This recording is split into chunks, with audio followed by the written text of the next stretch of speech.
একজন ইমাম সাহেব নামাজ পড়াতে পারেন কিন্তু অর্থনীতি বোঝেন না।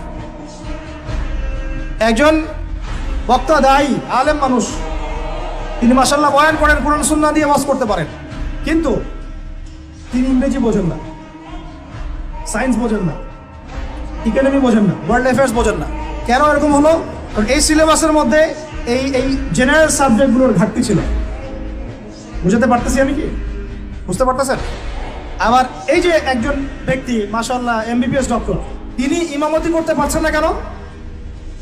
এমবিবিএস ডক্টর ইমামতি করতে পারছেন না কেন? তার কেরাত ছুটছে না কেন? কারণ তিনি তার পুরো স্টুডেন্ট লাইফে অনেক কিছু শিখেছেন, বাট কোরআন শেখেন। বুঝতে পারছি? দুইটা দৌড়াচ্ছে দুই দিকে। দুইটা কোন দিকে? দুইটা দুই দিকে। এই হলো আমাদের বর্তমান শিক্ষা সংকট। এটাকে আমি বলি শিক্ষার মেরুকরণ। শিক্ষার মেরুকরণ মানে দুই মেরুতে দৌড়াচ্ছে দুইটা। উচিত ছিল বিগত 100 বছর থেকেই এই দুটাকে সমন্বয় করা। তাহলে আজকে এই টিকটক জেনারেশন দেখতে হতো না, বেয়াদব প্রজন্ম দেখতে হতো না, এই মাদকদ্রব্য সেবনকারী জেনাকার প্রজন্ম দেখতে হতো না।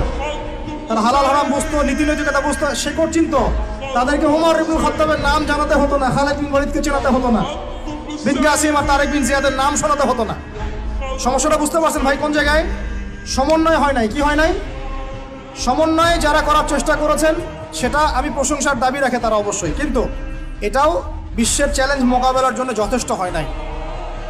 কথাগুলো অনেক বড় স্কেলের, এগুলো বাস্তবায়ন করা অনেক বড় ব্যাপার, অনেক কঠিন, রাস্তা অনেক জটিল, কিন্তু এই কাজটা আমরা সবাই মিলে করবো ইনশাআল্লাহ।